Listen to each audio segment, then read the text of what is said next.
I had a fascination with Hinduism from a very early age. I think Hindus would probably say it was a past life, but as a very young man, hitchhiked to India back in the 70s when you could still do that, and I lived a number of years in India.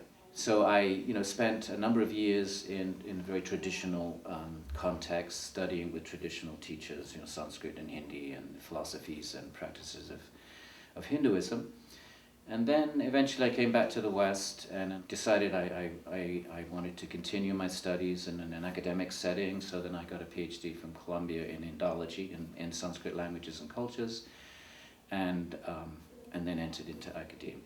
A traditional way of studying religion, would be to accept the sources as sources of truth. Whereas from an academic perspective, you also engaging the truth claims of the tradition, but you're focusing very much also on the social, political, and cultural context that produces these intellectual traditions. So that's how the academic study of religion is different. We're not a seminary or an ashram where you just accept these traditions as true, as a priori true. On the other hand, personally, I'm not the sort of professor that's interested in debunking or undermining theological truth claims. That's not something that I set out to do. So I try to teach honoring and respecting and appreciating the content of the religion, but at the same time with a very clear focus on contexts and sort of human involvement in the construction of traditions. I see myself primarily at this point in my career as because there's so much interest in Eastern philosophy, and because it has been so changed and commodified, I see myself as providing reliable, authoritative, meaning in this classical sense, translations and renditions.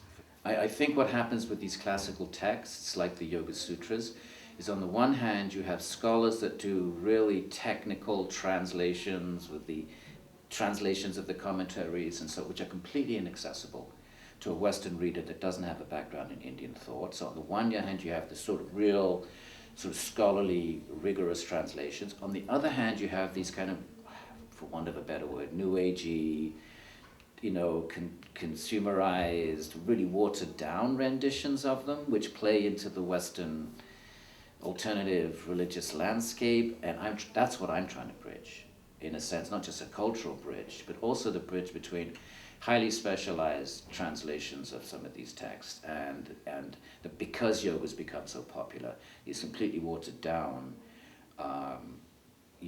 expositions in the name of yoga, and I'm trying to sort of provide something that's rigorous, and sort of authentic or representing the tradition, but in a way that is, you don't have to be a Indian philosophy specialist to engage.